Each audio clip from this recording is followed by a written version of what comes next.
এরা মানুষ মারার উস্তাদ, এরা ষড়যন্ত্র করার উস্তাদ, এরা দিনকে দিন রাতকে রাত মানুষ মারি সেই দায় দায়িত্ব অন্যের গানে চাপাইয়া দেওয়ার উস্তাদ, বিশেষ করে মুসলমানের কাঁধে চাপাইয়া দেওয়ার উস্তাদ, আরো বিশেষ করে আলেম তালেবে আলেমদের কাঁধে চাপাইয়া দেওয়ার উস্তাদ।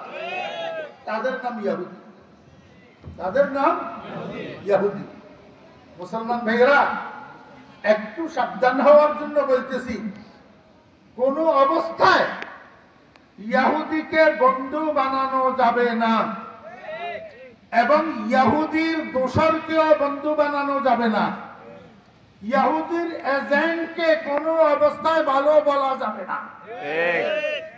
ইহুদির এজেন্ট, ইহুদির এজেন্ট লেভেল যত ভালো হোক না কেন, বোতলের উপরে যদি মসজিদ মার্কাও লাগানো থাকে, ভিতরে কিন্তু মদ, ভিতরে কিন্তু কি মদ। আমরা কিন্তু সামনের দিকে খুব সুখে থাকার আশা করতে পারি না, কারণ আমরা বৃষ্টিতে ভিজতেছিলাম, দৌড়াইয়া যাইয়া দাঁড়াইছি যে ঝর্ণার নিচে। কিসের নিচে? ঝর্ণার নিচে। বৃষ্টি থেকে ভিজতে বাঁচার জন্য যাইয়া দাঁড়াইছি কোথায়? ঝর্ণার নিচে। সাবধান মুসলমান, হিন্দু যেরকম মুসলমানের দুশ্মন, ইহুদিও মুসলমানের দুশ্মন।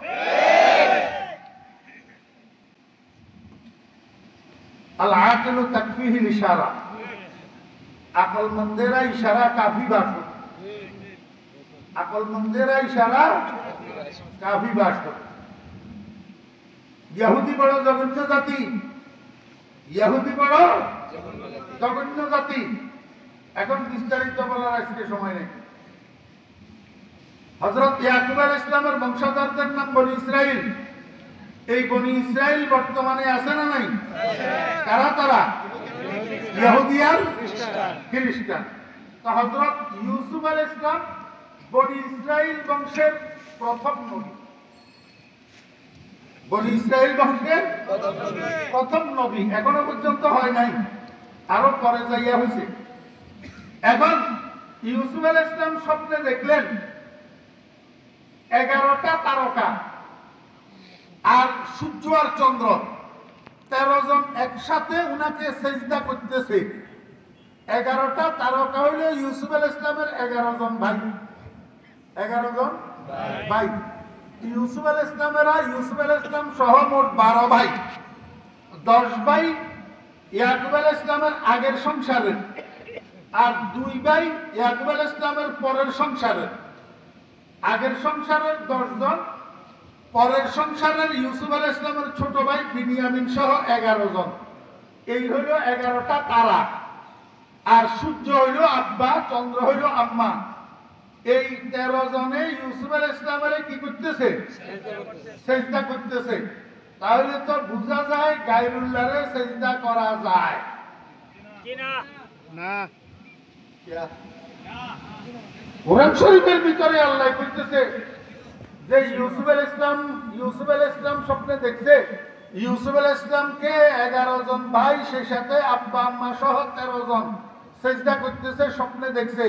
আমাকে বলুন, ইউসুফ আলাইহিস সালামের এই স্বপ্নটা রুইয়ায়ে রহমানি না রুইয়ায়ে শয়তানি?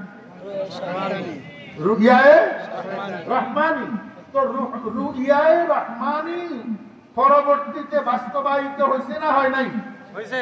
13 জন একসাথে ইউসুফ আলাইহিস সালামের সেজদা করছে না করে নাই? করছে। তো যদি ইউসুফ আলাইহিস সালামকে 13 জনের সেজদা করা জায়েজ হয়, তাহলে এখন কেন মাজারে সেজদা করা যাবে না, জিন্দা পীরের কদমে সেজদা করা যাবে না? কথা আগাগোড়া বুঝতে হবে, শুরু থেকে শেষ পর্যন্ত শুনতে হবে, না হলে মাঝখানে কতর কাট করি। এইবার ফরিদুদ্দিনের ফতোয়া দিয়ে দিবেন ফরিদুদ্দিন বেদাত। কথা আগাগোড়ায় কি করতে হবে? শুনতে হবে, আগাগোড়ায় বুঝতে হবে। আসলে কি গায়রুল্লাহকে সেজদা করা জায়েজ আছে? তাহলে ইউসুফ আলাইহিস সালামকে যে 13 জনে সেজদা হইল, সেটা কেমনে জায়েজ হইল? শোনেন, প্রত্যেকটা শব্দের বাংলা শব্দ বলেন, ইংরেজি শব্দ বলেন, আরবি শব্দ বলেন, প্রত্যেকটা শব্দের দুইটা অর্থ থাকে। কয়টা অর্থ? দুইটা।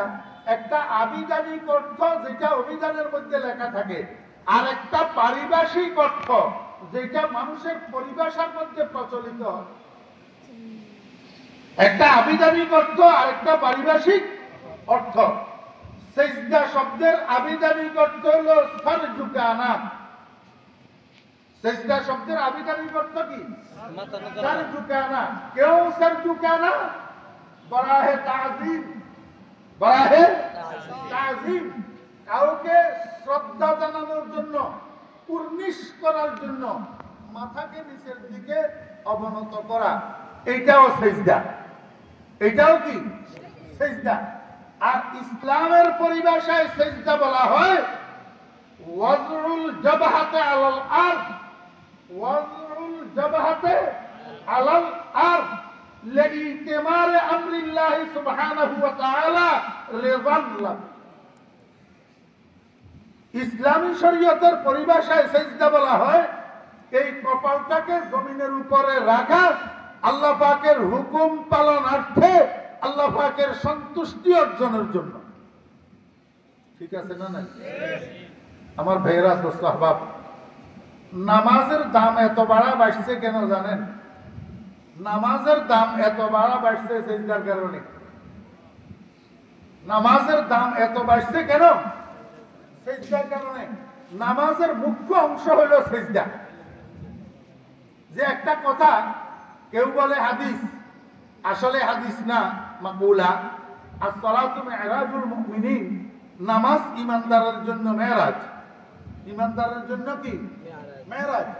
যদিও হাদিস না হয়, কিন্তু কথাটা অনেক অংশে বাস্তব। অনেক অংশে কি? বাস্তব।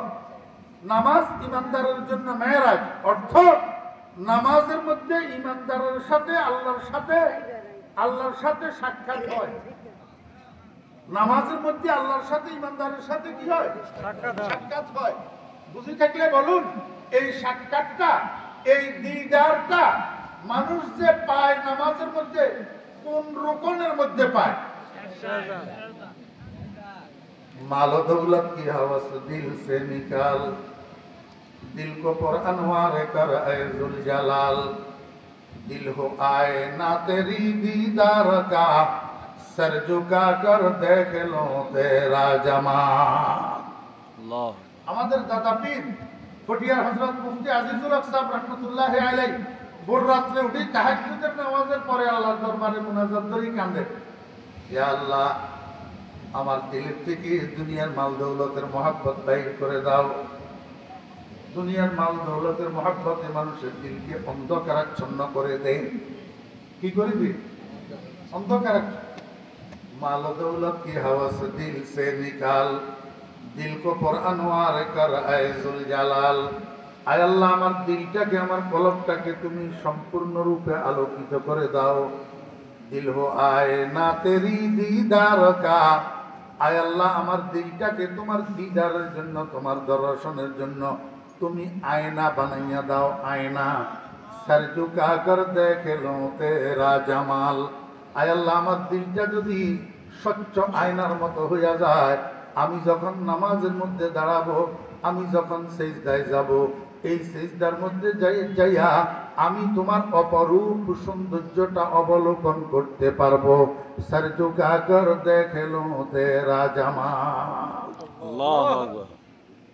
ও ভাই, এখন তো আমাদের সেজদা ঠিক হইতেছে না, আমাদের সেজদা সুন্দর হইতেছে না, আমাদের সেজদা একাগ্রতার সাথে হইতেছে না, মনোযোগের সাথে হইতেছে না, আমাদের সেজদার ভিতরে খুশু থাকে না, আমাদের সেজদা কন্টিনিউ হয় না। এই জন্য সেজদার যে উপকারিতা সেটা আমরা ভোগ করতে পারি না। अल्लाह अल्लाह क्या मजा है मस्जिद में जा जाके देख, अल्लाह अल्लाह क्या मजा है मस्जिद में जा जाके देख, सर झुकाने में क्या मजा है সেজদে মে যা যাকে দে। অথচ মুসলমান ভাইরা সেজদার মতো সেজদা করি দেখেন না, তারপরে সেজদার মধ্যে কি মজা বুঝে আসবে। তাহলে সেজদা শব্দের কয় অর্থ হইল? দুই অর্থ, একটা আবিধানিক আর একটা পারিভাষিক। এখন আমরা যে জিন্দা পীরের কদমে সেজদা করি আর মুর্দা পীরের কবরে সেজদা করি, কপাল কোথায় রাখি? মাটিতে। কপাল কোথায় রাখি? মাটিতে। তাহলে আমরা যে সেজদা গায়রুল্লাহকে করি এটা পারিভাষিক অর্থের সেজদা, যেটা শরীয়তের সেজদা। আর ইউসুফ আলাইহিস ইসলামের ভাইয়েরা, ইউসুফ আলাইহিস ইসলামের আব্বা আম্মা ইউসুফ আলাইহিস ইসলামকে যে সেজদা করছিলেন সেটা আবিধানিক অর্থের সেজদা, কপালে কপাল মাটিতে লাগানোর সেজদা নয়, মস্তক অবনত করি কুর্নিশ করার সেজদা। তাহলে দুটা সেজদা কি এক হইল? তাহলে ওই সেজদার দ্বারা আপনি কবরে সেজদা দেওয়াকে সাবেত করতে পারবেন? ওই সেজদার দ্বারা আপনি জিন্দা পীরের কদমে সেজদা দেওয়া সাবেত করতে পারবেন? নাউযুবিল্লাহি মিন যালিক। এটার নাম শিরক। এটার নাম কি? শিরক। কথা শেষ। হযরত ইউসুফ আলাইহিস সালামের আব্বা এই স্বপ্ন শোনার পরে ইউসুফ আলাইহিস সালামকে নিষেধ করে দিলেন, বাবা এই স্বপ্নটা তোমার ভাইদের কাছে কইও না, তোমার ভাইদের কাছে কইও না। কেন? ইয়াকুব আলাইহিস সালাম আব্বা, তো ইয়াকুব আলাইহিস সালাম কি আব্বা। জন্ম দেওয়া সন্তানদেরকে বাপের চেয়ে বেশি চিনে কে? মা। মা। মায়ের পরে বাবা। আমার সন্তানের স্বভাব কিরকম, মেজাজ কিরকম, এটা আমার চেয়ে ভালো কে জানে? কথা বুঝছেন না বুঝেন?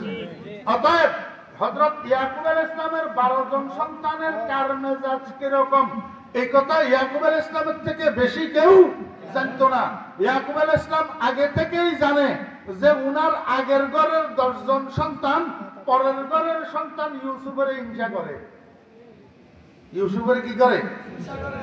আমার বেরাদুস সাহাব, এখন আমাদের জানার বিষয় হইল হযরত ইউসুফ আলাইহিস সালামকে উনার ভাইয়েরা হিংসা করে কেন?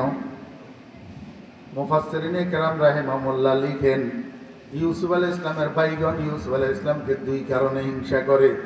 এক নম্বর কারণ হলো হযরত ইয়াকুব আলাইহিস সালাম ওনার 12 জন সন্তানের মধ্যে সবচেয়ে বেশি মহব্বত করে ইউসুফকে। বেশি মহব্বত করে কাকে? ইউসুফকে। কারণ হযরত ইয়াকুব আলাইহিস সালাম যেহেতু নবী, উনি ওহীর মাধ্যমে জানতেন ওনার বংশ থেকে হাজার হাজার নবী রাসূল বাইর হবে, আর এদের সবাই গোড়া হবে ইউসুফ। এই 12 জন সন্তানের মধ্যে নবুয়ত জারি হবে একমাত্র ইউসুফের মাধ্যমে, একমাত্র নবী হবেন ইউসুফ। এই কথাটা জানা থাকার কারণে ইয়াকুব আলাইহিস সালাম অন্য সন্তানদের থেকে ইউসুফ আলাইহিস সালামকে বেশি ভালোবাসতেন। আর আব্বার এই অধিক ভালোবাসা ইউসুফ আলাইহিস সালামের জন্য কাল হইয়া দাঁড়াইছে। এই বেশি ভালোবাসাটা ভাইয়েরা মান নিতে পারে না, এই জন্য ইউসুফ আলাইহিস সালামকে হিংসা করে। এক নম্বর। দুই নম্বর, হযরত ইউসুফ আলাইহিস সালামকে আল্লাহ পাক একটা অতুলনীয় অবর্ণনীয় রূপ দান করছিলেন, সৌন্দর্য দান করছিলেন। সেটার পরিমাণ কত? আকায়ে নামদার তাজদারে মদিনা জনাবে মুহাম্মদুর রাসূলুল্লাহ সাল্লাল্লাহু আলাইহি ওয়াসাল্লাম মেরাজের সফর থেকে ঘুরে আসার পরে মসজিদে নববীর মধ্যে সাহাবায়ে কেরামের সামনে মেরাজের যে বর্ণনা দিতেছিলেন, সেখানে রাসূল আকরাম সাল্লাল্লাহু আলাইহি ওয়াসাল্লাম কোন আসমানে কোন নবীর সাথে দেখা হয়েছে এটা বর্ণনা দিতেছিলেন। প্রথম আসমানে আদম আলাইহিস সালামের সাথে, দ্বিতীয় আসমানে ঈসা আলাইহিস সালামের সাথে, তৃতীয় আসমানে হযরত ইউসুফ আলাইহিস সালামের সাথে, চতুর্থ আসমানে ইদ্রিস আলাইহিস সালামের সাথে, পঞ্চম আসমানে হারুন আলাইহিস সালামের সাথে, ষষ্ঠ আসমানে মুসা আলাইহিস সালামের সাথে, সপ্তম আসমানে ইব্রাহিম আলাইহিস সালামের সাথে। আল্লাহ। 7 আসমানে 7 জন নবীর সাথে কি হয়েছে? আমার তালেবে ইলম ভাইয়েরা, আপনাদের উপকারের জন্য একটা কথা বলি, যদি আপনারা কোন আসমানে রাসূলুল্লাহ সাল্লাল্লাহু আলাইহি ওয়াসাল্লামের কোন নবীর সাথে দেখা হয়েছে এটা সংক্ষেপে মুখস্থ রাখতে চান, তাহলে একটা শব্দ মুখস্থ রাখবেন, আয়াহুম ইব্রাহিম, আয়াহুম ইব্রাহিম। এখানে 7টা বর্ণ আছে, আরবি বর্ণ। প্রত্যেকটা বর্ণ এক একজন নবীর নামের প্রথম বর্ণ, এক একজন নবীর নামের প্রথম বর্ণ। আয়াহুমের প্রথম বর্ণ আলিফ, আলিফে আদম। দ্বিতীয় বর্ণ আইন, আইনে ঈসা। তৃতীয় বর্ণ ইয়া, ইয়াতে ইউসুফ। চতুর্থ বর্ণ আলিফ, আলিফে ইদ্রিস। পঞ্চম বর্ণ হা, হাতে হারুন। ষষ্ঠ বর্ণ মিম, মিমে মূসা। 7 নম্বরে ইব্রাহিম। আয়াহুম ইব্রাহিম। আমি আপনাদেরকে বুঝাইতে চেয়েছিলাম রাসূল আকরাম সাল্লাল্লাহু আলাইহি ওয়াসাল্লাম কোন আসমানে কোন নবীর সাথে সাক্ষাৎ হয়েছে এটা বর্ণনা করতে যাইয়া যখন তৃতীয় আসমানের আলোচনা আসছে, নবীজি বললেন তৃতীয় আসমানে আমার সাথে দেখা হয়েছে হযরত ইউসুফ আলাইহিস সালামের সাথে, এবং আমি আশ্চর্য হইলাম হযরত ইউসুফ আলাইহিস সালামকে আল্লাহ পাকের সৃষ্ট সৌন্দর্যের একাই অর্ধেক দিয়া তৈরি করছে। আদভুতিয়া শাতরাল হুসন, আদভুতিয়া শাতরাল হুসন। এবার বুঝে থাকলে বলুন, আল্লাহ পাক যেই সৌন্দর্য সৃষ্টি করছেন, এই সৌন্দর্যের অর্ধেক দিয়া ইউসুফ আলাইহিস সালামকে যদি বানাইয়া থাকেন, বাকি অর্ধেক দিয়া বাকি সমস্ত সৃষ্টি তৈরি করছেন না, তাহলে বাকি অর্ধেকের মধ্যে মুহাম্মদুর রাসূলুল্লাহ সাল্লাল্লাহু আলাইহি ওয়াসাল্লাম আছে না নাই? তাহলে হিসাবে বোঝা যায় যে ইউসুফ আলাইহিস সালামের সৌন্দর্য আর রূপের থেকে মুহাম্মদুর রাসূলুল্লাহ সাল্লাল্লাহু আলাইহি ওয়াসাল্লামের রূপ কম। হিসাবে তো কয়, আমি আন্দাজি করি অর্ধেক দিয়া বানাইছে ইউসুফ আলাইহিস সালামের একা, বাকি অর্ধেক দিয়া বাকি সবাইরে বানাইছে। তো বাকি সবার মধ্যে মুহাম্মদুর রাসূলুল্লাহ সাল্লাল্লাহু আলাইহি ওয়াসাল্লাম পড়ছে। তো মুহাম্মদুর রাসূলুল্লাহ সাল্লাল্লাহু আলাইহি ওয়াসাল্লামের ভাগে এক ভাগ যেটা পড়ছে সেটা না, ইউসুফ আলাইহিস সালামের ভাগেটা একাই অর্ধেক। তাহলে হিসাব মতে মুহাম্মদুর রাসূলুল্লাহ সাল্লাল্লাহু আলাইহি ওয়াসাল্লামের ভাগে ইউসুফ আলাইহিস সালামের সৌন্দর্যের পরিমাণের চেয়ে কম না, হিসাব মতে। এবার শুনুন আমার বেরা দোস্ত আহবাব, আম্মা জান আয়েশা সিদ্দিকা রাদিয়াল্লাহু আনহার ঘরে একদিন একজন ইহুদি মহিলা কোনো এক কাজে এসেছে।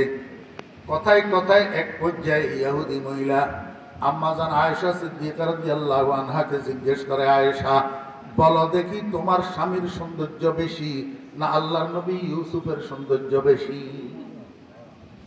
জিজ্ঞেস করলো কে? ইহুদি মহিলা। ইহুদি মহিলা কাকে জিজ্ঞেস করলো? হযরত আয়েশা সিদ্দিকা রাদিয়াল্লাহু আনহাকে। হযরত আয়েশা সিদ্দিকা রাদিয়াল্লাহু আনহা জবাবে বলেন, ও ইহুদি মহিলা, এই প্রশ্ন তুই আমাকে কেন করলি? আমি বুঝি তোদের ধর্মগ্রন্থ তাওরাতের মধ্যে একটা কথা তোরা পেয়েছিস। ধর্মগ্রন্থ তাওরাতের মধ্যে আছে আল্লাহর নবী ইউসুফ আলাইহিস সালামকে আল্লাহ পাকের সৃষ্ট রূপ আর সৌন্দর্যের অর্ধেক দিয়া একাই তৈরি করেছেন। এই জন্য তোদের সংশয় হয়েছে তোদের ইউসুফের থেকে আমার স্বামীর সৌন্দর্য বুঝি কম। ইহুদি মহিলা, শোন, আমি আমার স্বামী মুহাম্মদুর রাসূলুল্লাহ সাল্লাল্লাহু আলাইহি ওয়াসাল্লামকে বলতে শুনেছি আল্লাহ পাক সর্বপ্রথম কতগুলা রূপ আর সৌন্দর্য তৈরি করেছেন। এই রূপ আর সৌন্দর্যকে 2 ভাগ করেছেন।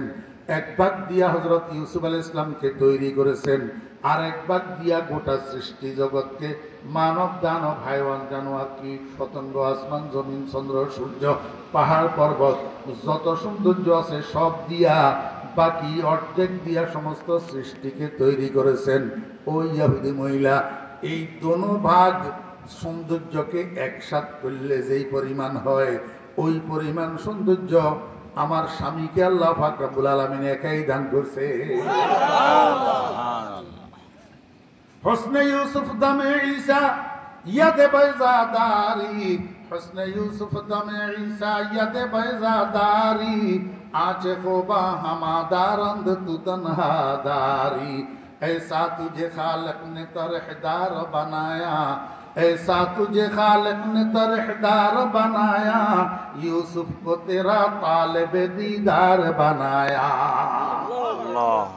আমার ভাইরা দুস্তাহাবাব, আর একটু বিশ্লেষণ করলে আপনারা আর একটু ভালো বুঝতেন, কিন্তু এর চেয়ে বেশি বিশ্লেষণ করার আজকে হাতে সময় নাই।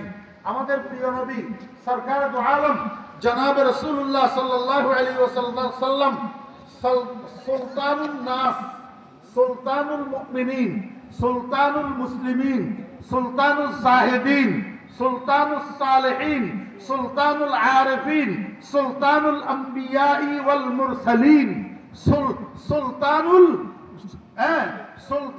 সুলতানুন নাস ফিল ঈমান, সুলতানুন নাস ফিল আমল, সুলতানুন নাস ফিল জামাল, সুলতানুন নাস ফিল কামাল। সব দিকে বাদশা, সব দিকে কি বাদশা। তাহলে এবার বুঝে থাকলে বলুন, হযরত ইউসুফ আলাইহিস সালামের রূপ বেশি না মুহাম্মদুর রাসূলুল্লাহ সাল্লাল্লাহু আলাইহি ওয়াসাল্লামের রূপ বেশি? মুহাম্মদুর রাসূলুল্লাহ সাল্লাল্লাহু আলাইহি ওয়াসাল্লামের রূপ বেশি। নুকতা আছে, নুকতা। মুহাম্মদুর রাসূলুল্লাহ সাল্লাল্লাহু আলাইহি ওয়াসাল্লামের রূপ ইউসুফ আলাইহিস সালামের থেকে যদি বেশি হয়, ইউসুফ আলাইহিস সালামের রূপের দিকে এমনি করে তাকাইয়া মিশরের কতগুলা মহিলা হোঁসারা হইয়া গেল, ফল কাটতে যাইয়া আঙ্গুল কাটি ফেললো। ওই মুহাম্মদুর রাসূলুল্লাহ সাল্লাল্লাহু আলাইহি ওয়াসাল্লামের চেহারার দিকে তাকাইয়া একটা মানুষও তো আঙ্গুল টাঙ্গুল কাটে নাই, আঙ্গুল টাঙ্গুল কাটে নাই। তাহলে মুহাম্মদুর রাসূলুল্লাহ সাল্লাল্লাহু আলাইহি ওয়াসাল্লামের রূপ ইউসুফ আলাইহিস সালামের থেকে বেশি কেমনে সাব্যস্ত হলো? আমার ভাইরা দোস্ত বাপ, হযরতে মুহাম্মদুর রাসূলুল্লাহ সাল্লাল্লাহু আলাইহি ওয়াসাল্লামের চেহারা শরীরের উপর আল্লাহ পাক রব্বুল আলামিন পর্দা দিয়া দিয়েছেন, পর্দা, যাতে দুনিয়াতে মুহাম্মদুর রাসূলুল্লাহ সাল্লাল্লাহু আলাইহি ওয়াসাল্লামের পরিপূর্ণ রূপ বিকশিত না হয়। যদি মুহাম্মদুর রাসূলুল্লাহ সাল্লাল্লাহু আলাইহি ওয়াসাল্লামের জামালে কামেল দুনিয়াতে বিকশিত হয়, তো মুহাম্মদুর রাসূলুল্লাহ সাল্লাল্লাহু আলাইহি ওয়াসাল্লামের উম্মতেরা নবীজির থেকে উপকৃত হইতে পারবে না, নবীজির রিসালাতের থেকে উপকৃত হইতে পারবে না। দিনের 12টার সময় পরিষ্কার আকাশে সূর্যের দিকে যেমন তাকানো যায় না, মুহাম্মদুর রাসূলুল্লাহ সাল্লাল্লাহু আলাইহি ওয়াসাল্লামের পরিপূর্ণ জামাল যদি বিকশিত হইতো, একটা মানুষও নবীজির চেহারার দিকে তাকাইতে পারত না, কারণ নবীজির চেহারা সূর্যের থেকেও কোটি গুণ বেশি সুন্দর, সূর্যের থেকেও বেশি সুন্দর। মুহাম্মদুর রাসূলুল্লাহ সাল্লাল্লাহু আলাইহি ওয়াসাল্লাম, আমার উম্মতেরা, আমার পরিপূর্ণ সৌন্দর্য বিকশিত হবে, আমার পরিপূর্ণ সৌন্দর্য প্রকাশ পাবে জান্নাতের মাহফিলের মধ্যে। কোথায়? জান্নাতের মাহফিলের মধ্যে। আমার ভাইয়েরা, জান্নাতের মধ্যে একটা কোরআনের মাহফিল হবে। কিসের মাহফিল? আজকের এটা কিসের মাহফিল? কোরআনের মাহফিল। ও ভাইয়েরা, যত চাপাবাজি করেন না কেন, যত পণ্ডিতি করেন না কেন, পৃথিবীর আর কোন সভা সমাবেশ মহাসমাবেশ দুনিয়ার পরে আর থাকবে না, কিন্তু কোরআনের মাহফিল জান্নাতেও থাকবে, জান্নাতেও কি থাকবে। বেশ কম এখানের কোরআনের মাহফিলে ওলামায়ে কেরামরা কোরআনের আয়াত তেলাওয়াত করি, অনুবাদ করি, ব্যাখ্যা করি, আপনাদেরকে বুঝায়। জান্নাতের মধ্যে এই তরজমা আর ব্যাখ্যা থাকবে না, জান্নাতের মধ্যে কোরআনের শুধু তেলাওয়াত আর তেলাওয়াত হবে। কি হবে? তেলাওয়াত। আমার ভাইয়েরা, দোস্ত আহবাব, এই মাহফিলটার আয়োজন করবেন স্বয়ং রব্বুল আলামিন, স্বয়ং রব্বুল আলামিন। কুন ফায়াকুনের মাধ্যমে আল্লাহ পাক বলবেন কুন, হয়ে যাও, সঙ্গে সঙ্গে হয়ে যাবে। কি বিশাল আকৃতির একটা স্টেজ তৈরি হবে। আজকে কাসিমুল উলুম মাদ্রাসার স্টেজের মধ্যে সর্বসাকুল্যে কয়জন মানুষ বসতে পারবে আপনাদের ধারণা?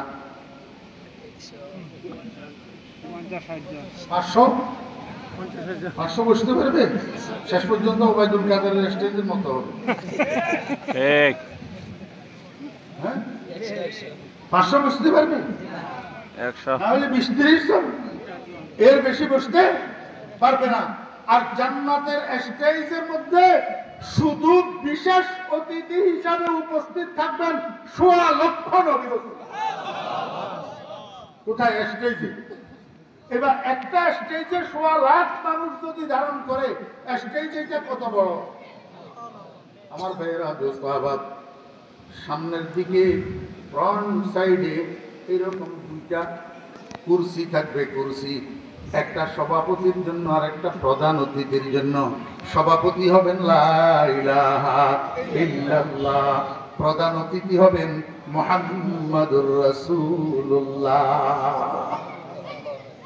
खुदा खुद मेरे महफिल बूद अंदर ला मका खुसरू, खुदा खुद मेरे महफिल बूद अंदर ला मका खुसरू, मोहम्मद शम्अ महफिल बूद सब जाए के मनबूदम, मोहम्मद शम्अ महफिल बूद सब जाए के मनबूदम। মুহাম্মদুর রাসূলুল্লাহ সাল্লাল্লাহু আলাইহি ওয়াসাল্লাম বলেন, এই স্টেজের সামনে আল্লাহু আকবার, আদম আলাইহিস সালাম থেকে কিয়ামত পর্যন্ত যত মানুষ জান্নাতি হবে, এই শত সহস্র কোটি মানুষেরা উপস্থিত থাকবে স্টেজের সামনে। শ্রোতা হিসাবে দুই ভাগে ভাগ করা থাকবে, ফার্স্ট ক্লাস আর সেকেন্ড ক্লাস। ফার্স্ট ক্লাসের শ্রোতাদের জন্য প্রত্যেকের জন্য একটা একটা স্বর্ণের চেয়ার দেওয়া হবে, স্বর্ণের চেয়ার, স্বর্ণের কুরসি। আর সেকেন্ড ক্লাসের জান্নাতীদের জন্য মেশক আম্বরের পাহাড় বানাইয়া দেওয়া হবে। দোতলায় উঠার যে সিঁড়ি আপনারা ব্যবহার করেন, এরকম দাপে দাপে দাপে দাপে মেশক আম্বরের পাহাড় বানাইয়া দেওয়া হবে। সর্বোচ্চ দাপের জান্নাতীরা যেন সমানভাবে জান্নাতের মঞ্চের কার্যক্রমগুলা উপভোগ করতে পারে। আমার বেহরা দোস্ত, লম্বা ঘটনা, সেটা বুঝানো আমার উদ্দেশ্য না। আমার উদ্দেশ্য হলো জান্নাতের এই মাহফিলের কার্যক্রম কি হবে। দোস্ত আহবাবেরা, জান্নাতের এই মাহফিল, আল্লাহু আকবার, সর্বপ্রথম সূচনা হবে কি দিয়া? শরাবে তাহুর দিয়া। কি দিয়া? সাকাহুম রাব্বুহুম শারাবান তাহুরা। আল্লাহ পাকের বানানো জান্নাতীদের খেদমতের জন্য তিনটা চির বালক দল থাকবে। তিনটা চির বালক দল থাকবে। এদের এক নাম হলো বিলদানে মুখাল্লাদুন, আরেক নাম হলো গিলমান। এদের বয়স প্রত্যেকের 10 বছর হবে। সেম টু সেম চির বালক দল। এরা 3 দলে বিভক্ত থাকবে। এক দলের কাছে ড্রাম থাকবে, আরেক দলের কাছে জগ থাকবে, আরেক দলের কাছে গ্লাস থাকবে। ড্রামওয়ালারা জগওয়ালাদের জগ ভর্তি করে দিবে, জগওয়ালারা গ্লাসওয়ালাদের গ্লাস ভর্তি করে দিবে। আর গ্লাসওয়ালারা কাতারে কাতারে লাইনে লাইনে এক একজন জান্নাতীর হাতে এক একটা শরাবে তাহুরের গ্লাস ধরাইয়া দিবে। আর বেশি বলার আজকে সুযোগ নেই। আমার ভাইরা মুস্তাহাব, এই শরাবে তাহুরের পরিবেশন কতক্ষণ চলবে? আল্লাহ পাক রব্বুল আলামিন বেহেশতের এই মাহফিলের কার্যক্রমের প্রারম্ভে, কার্যক্রমের উদ্বোধন লগ্নে ডাক দিবেন আল্লাহর বানানো ফেরেশতা হযরত ইসরাফিল আলাইহিস সালামকে। ইসরাফিল আলাইহিস সালামকে বলবেন, ও ইসরাফিল, কোথায় তুমি? ইসরাফিল আলাইহিস সালাম জবাব দিবেন, লাব্বাইক ওয়া সাআদাইক ইয়া রাব্বি, হে রব, আমি তো আছি, আমাকে কেন ডাকতেছেন? আল্লাহ পাক বলবেন, ইসরাইল, আসো, তুমি স্টেজের কোনায় আসো। স্টেজের কোনায় আসি, তোমার সুললিত কণ্ঠে আমার জান্নাতি বান্দাদেরকে একটা হামদে বাড়ি পরিবেশন করে শোনাও। আল্লাহ পাকের পক্ষ থেকে আদেশ প্রাপ্ত হইয়া হযরত ইসরাফিল আলাইহিস সালাম সুললিত কণ্ঠে আরবি ভাষার হামদে বাড়ি পরিবেশন শুরু করবে। কতক্ষণ চলবে হামদে বাড়ির পরিবেশন? যতক্ষণ চলবে শরাবে তাহুরের পরিবেশন। কতক্ষণ চলবে শরাবে তাহুরের পরিবেশন? যতক্ষণ চলবে হামদে বাড়ির পরিবেশন। আমার ভাইরা মুস্তাহাব, যখন হযরত ইসরাফিল আলাইহিস সালামের হামদে বাড়ি পরিবেশন শেষ হবে, এবার আল্লাহ পাক রব্বুল আলামিন ডাক দিবেন আল্লাহর নবী হযরত দাউদ আলাইহিস সালামকে। বলবেন, ও দাউদ, কোথায় তুমি? দাউদ আলাইহিস সালাম বলবেন, লাব্বাইক ওয়া সাআদাইক ইয়া রাব্বি, আমি তো হাজির আছি, আয় আমার রব। আল্লাহ পাক বলবেন, দাউদ স্টেজের কোনায় আসো। দাউদ আলাইহিস সালাম স্টেজের কোনায় আসবে। বলবেন, ও দাউদ, তোমাকে আমি একটু সুললিত কণ্ঠ দিয়েছিলাম, তোমার কণ্ঠে জবুর কিতাবের তেলাওয়াত শোনার জন্য আকাশের উড়ন্ত পাখিগুলা তোমার ঘরের চালের উপরে বসে থাকতো, ওই নদীর মাছগুলা নদীর কিনারায় কিনারে বসে থাকতো। তোমার কণ্ঠে জবুরের তেলাওয়াত এত সুন্দর, তোমার সেই সুললিত কণ্ঠ আমার বন্ধুর উম্মতেরা দেরিতে দুনিয়াতে আসার কারণে শুনতে পায় নাই। আজকে আমার বন্ধুর উপরে আমার যে কালাম নাজিল হয়েছিল দুনিয়াতে, সেই কালামুল্লাহ থেকে একটা সূরা, সূরা তাহা, তুমি একটু তেলাওয়াত করি আমার জান্নাতি বান্দাদেরকে শুনাইয়া দাও। আল্লাহ পাকের হুকুমের সাথে সাথে দাউদ আলাইহিস সালাম 30 পারা কোরআনের হাফেজ হইয়া যাবে। আর সেখান থেকে সূরা তাহা শুরু থেকে শেষ পর্যন্ত তেলাওয়াত করে জান্নাতি মানুষদেরকে শুনাইতে থাকবে। যখন দাউদ আলাইহিস সালামের তেলাওয়াত শেষ হবে, এবার আল্লাহ পাকের বাম পাশে বসা প্রধান অতিথির আসন অলঙ্কৃতকারী মুহাম্মদুর রাসূলুল্লাহ সাল্লাল্লাহু আলাইহি ওয়াসাল্লামের দিকে তাকাবেন রব্বুল আলামিন। বলবেন, বন্ধু আমার কোরআনের জন্য দাউদ কষ্ট করে নাই, আমার কোরআনের জন্য দাউদের দাঁত ভাঙে নাই, আমার কোরআনের জন্য দাউদের শরীর পাথরের আঘাতে জর্জরিত হয় নাই, আমার কোরআনের জন্য দাউদ উপবাস কাটে নাই, আপনি কষ্ট করেছেন আমার কোরআনের জন্য। আপনার মুখে আমার কোরআনের তেলাওয়াত যত সুন্দর লাগবে আর কেউ তত সুন্দর করে তেলাওয়াত করতে পারবে না। বন্ধু, সর্বোচ্চ কথা, আপনাকে যেই কণ্ঠস্বর আমি দিয়েছি এই কণ্ঠস্বর কোনো ফেরেশতাকে দেই নাই, পূর্ববর্তী কোনো নবী রাসূলকে দেই নাই। আমার সৃষ্টি করা মানুষদের মধ্যে, আমার সৃষ্টি করা ফেরেশতাদের মধ্যে, জিন ইনসানের মধ্যে, ফেরেশতাদের মধ্যে, সমস্ত মাখলুকের মধ্যে আপনার যে সুন্দর কণ্ঠের অধিকারী আমি আর কাউকে বানাই না। বন্ধু আমার, আজকে আপনি আপনার সেই সুললিত কণ্ঠে আমার কোরআনের মধ্যে আপনার নামের দ্বারাই শুরু করা একটা সূরা আছে, যেই সূরাটা গোটা কোরআন শরীফের হাট, কলবুল কোরআনে সূরাতু ইয়াসিন। সেই সূরা ইয়াসিনটা একটু তেলাওয়াত করি, আপনি আমার বান্দাদেরকে একটু শোনান। আল্লাহ পাকের হুকুম পাইয়া মুহাম্মদুর রাসূলুল্লাহ সাল্লাল্লাহু আলাইহি ওয়াসাল্লাম নবীজির সুললিত কণ্ঠে আমার ভাইরা সূরা ইয়াসিনের শুরু থেকে শেষ পর্যন্ত তেলাওয়াত করে জান্নাতি মানুষদেরকে শোনাবেন। হযরত জাবের রাদিয়াল্লাহু আনহু থেকে হাদিস বর্ণিত, জাবের রাদিয়াল্লাহু আনহু বলেন, মিনার ময়দানের মধ্যে রাসূল আকরাম সাল্লাল্লাহু আলাইহি ওয়াসাল্লাম নবীজির সাওয়ারের উপরে বসা, একদিকে যাইতেছে। আমি যে নবীজির পিছনে পিছনে আছি এটা নবীজি জানে না, আমি নবীজির পিছনে পিছনে যাইতেছি, নবীজি সামনে সামনে যাইতেছে। এমত অবস্থায় গুনগুন গুনগুন করি রাহমাতুল লিল আলামিন কোরআনে কারীম তার তিলের সাথে তেলাওয়াত করতেছে কারি সাহেবদের মতো। সুবহানাল্লাহ। এখন কারি সাহেবদের তেলাওয়াত শুননি আপনারা? আল্লাহু আকবার। ঈদি শাবানের কেরাত শুনলে আমি নিজেও তো ঠিক দেখতে পারি। ওরে বাপ রে বাপ, একদম লম্বা নিঃশ্বাস কেমনে মানুষের থাকে কারি ঈদি শাবান।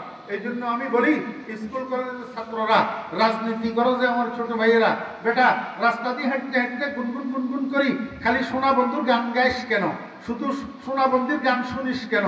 কোরআনে কারীমের তেলাওয়াত শুন। এই ইউটিউবের মধ্যে যেরকম সোনা বন্ধুর গান আছে, এরকম ইন্টারন্যাশনাল কারি সাহেবদের কেরাত তো আসে, সেটা বাইর করি একটু শুনি, দেখিস না মজা লাগে না? না লাগে? আল্লাহ আকবার। আমার কাছে এখন সময় নেই, আমিও কিন্তু কারি, আমি কেরাত করছি মুস্তাকিল এই ব্রাহ্মণবাড়িয়ার জালসুকাতে জুদুল কোরআন মাদ্রাসায়। নইলে আপনাদেরকে একটু টানি শুনাই কেমন, এটা বয়ানের মধ্যে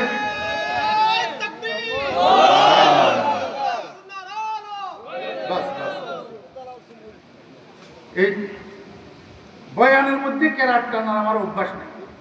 এটা তো কেরাত মাহফিল না, বয়ানের মাহফিল। শুধু কেরাত না, বয়ানের মধ্যে আজে বাজে কথা বলার, গান টানার, সঙ্গীত গাওয়ার, এগুলো আমাদের আকাবেরিনদের অভ্যাসও ছিল না, আমাদের অভ্যাসও নাই। না হলে আমি আপনাদেরকে একটু টানি এখন শুনাইতাম। হ্যাঁ, কারি সাহেবদের কেরাত। রাসূল আকরাম সাল্লাল্লাহু আলাইহি ওয়াসাল্লাম যখন জান্নাতের মধ্যে সূরা ইয়াসিন তেলাওয়াত করবেন, তখন পরিবেশটা কেমন হবে একটু চিন্তা করেন তো। কেমন হবে পরিবেশটা? আল্লাহু আকবার। জান্নাতে রাসূল আকরাম সাল্লাল্লাহু আলাইহি ওয়াসাল্লামের কণ্ঠে সূরা ইয়াসিনের তেলাওয়াত শোনার আগ্রহ আছে আমাদের? কার কার আছে হাত উঠান, আল্লাহ কবুল ফরমান। হাত নামান, শুনেন। এমনি কলা খাইবানি, সুলি দিবানি, সুলি দিবা বুঝেন? বুঝেন? সিলি সিলি দিবানি, হ্যাঁ, কলা খাইবানি, সিলি দিবানি। এমনি জান্নাতে রাসূলের কণ্ঠে তেলাওয়াত শুনবানি, শুনমু। রাসূলের আদর্শ মানবানি না, সেটা পারবো না। রাসূলের আদর্শ মানবানি, সেটা পারবো না। রাসূলের আদর্শ যদি মানো, তাহলে মুসলমানের বাচ্চারা দুর্গা পূজায় কেমনে যাও? হ্যাঁ, 4-5 দিন আগে একটা হিন্দু ফেসবুকের মধ্যে পোস্ট করছে, আপনাদের কেউ দেখছেন কিনা আমি জানি না। একটা হিন্দু ফেসবুকের মধ্যে পোস্ট করছে, এই মুসলমান, তোদের যদি লজ্জা থাকে, আমরা তো তোদের গরু জবাইয়ের অনুষ্ঠানের তামাশা দেখার জন্য যাই না, আমরা তো তোদের ঈদের জামাতের তামাশা দেখার জন্য যাই না। তোদের যদি লজ্জা থাকে, তোরা আমাদের পূজার অনুষ্ঠানে কেন আসি ডিস্টার্ব করিস?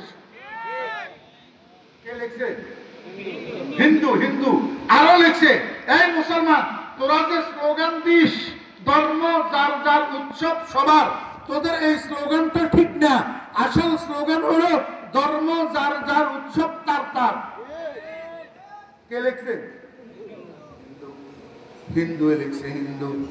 মুসলমান ভাইরা, দোস্তা ভাবেরা, আপনি যেই হন না কেন, আপনি যেই হন না কেন, যত বড় আর যত ছোট হন না কেন, আমি কারো নাম ধরবো না, আপনি যেই হন না কেন, দুর্গা পূজায় যাওয়ার আপনার জন্য অনুমতি নাই, দুর্গা পূজায় যাইয়া বসার আপনার জন্য অনুমতি নাই, দুর্গা পূজায় যাইয়া 1 সেকেন্ডের জন্য তাদের নৃত্য উপভোগ করা আপনার জন্য অনুমতি নাই, দুর্গা পূজায় যাইয়া তাদেরকে শুভেচ্ছা জানানো আপনার জন্য অনুমতি নাই। আসেনি অনুমতি? ওর পেশাব দিয়ে পায়খানা দেওয়া যায়নি, পেশাব দিয়ে পায়খানা, ও বেদাতে হেদায়েত নাই, বেদাতে হেদায়েত নাই। আপনি বেদাত করে যদি বেদাত দূর করতে চান, কিয়ামতের দিন পর্যন্ত বেদাত দূর হবে না।